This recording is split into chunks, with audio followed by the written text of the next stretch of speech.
Back from the dead.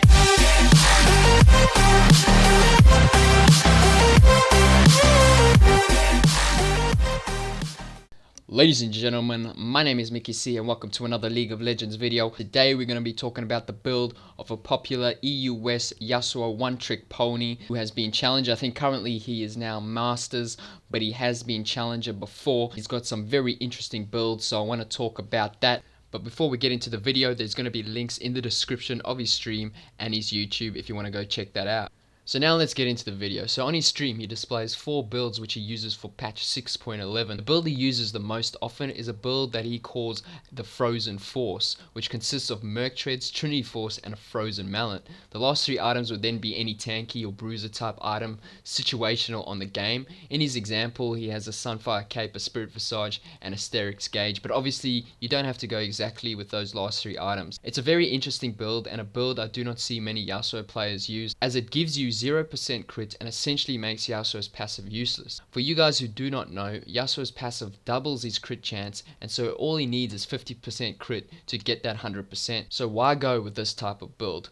Well, in my opinion this build works best if your team comp has no frontline or engage. So with this build it allows you to be that person. It still gives you a decent amount of damage and allows you to soak up a large amount of damage for your team as well. This build can also be used in a team comp that has no knockups or very little knockups for you to follow up on. As you won't be exploded very quickly, this allows you to set up a decent knockup by yourself using your third Q in team fights. This build path can also be used against unfavorable top lane matchups such as Darius and Renekton. This will allow you to survive much easier against those champions that usually destroy Yasuo in lane. Now onto the other Yasuo build that he likes to build in the top lane. He calls this the Splitpush Duelist.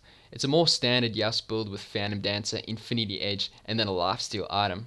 It's interesting to see that he much prefers Blade of the Rune King instead of Bloodthirster in the top lane. The reason for this is because most top laners, I guess, build tanky with a decent amount of health, and Blade of the Rune King is very good against champions that stack health. Also, the attack speed it provides is nice since you will not be getting the Trinity Force. After that, you would just want to go with 2 tanky items situational on the game. In this example, he's got the Deadman's Plate and a Banshee's Veil. I guess Deadman's for the movement speed and Banshee's for that extra shield as you are a bit squishier. Now onto his mid lane Yasuo builds. I won't go into too much detail with them, but I'll just list them for you. So he's got the Triforce mid build with Static Shiv, Trinity Force, Infinity Edge, Bloodthirster and a Sterix Gauge. And then he's got the standard Yasuo build with Phantom Dancer, Infinity Edge, Bloodthirster, more of Malmortius and a Guardian Angel. Now let's talk about his runes and masteries. So starting with his masteries, he pretty much always goes with either Fever of Battle or Grasp of the Undying. He would go with Grasp for the early game sustain and trading. You would usually see this in difficult matchups in the top lane, but in every other occasion he would go with Fever of Battle. Personally, I recommend just sticking with Fever of Battle right now on Yasuo. It's just a really good keystone mastery on a lot of champions. He would never go with Warlord's Bloodlust, and the reason for this is because you get enough lifesteal from Doran's Blade, so Bloodlust is not really worth it.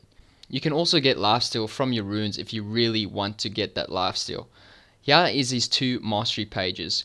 You guys can just pause the video and copy it if you want to. Now let's move on to his runes. So he's got a number of different rune pages that he uses. First of all, we will talk about his Lifesteal rune page, which he uses with the Trinity Force build in the mid lane, which you saw before. So he's got 9 attack speed reds, 1 attack speed quints, 2 lifesteal quints, and then he's got scaling health per level yellows and scaling magic resist per level blues. Now his standard Yasuo page, so he's got attack speed reds, attack speed quints, flat armor yellows and scaling magic resist blues. So now this is his rune page against heavy magic damage. So he's got attack speed reds, attack speed quints, and then he's got 3 flat armor yellows and the rest is scaling health per level and then flat magic resist blues. Finally, we've got his rune page against all AD teams. So we've got attack speed reds, 2 attack speed quints, 1 armor or flat armor quints, and then he's got 4 flat armor yellows, and then what's that? 1, 2, 3, 5 flat health, and then the scaling magic resist blues. Finally, we'll talk about his skill order on Yasuo. So he would start Q against melee matchups and E against range matchups. If he's not looking to be too aggressive against the range matchup level 1, he'll probably just start Q instead. But apart from that, he would always max E first, Q second, and then W third, and then obviously your ultimate whenever you can.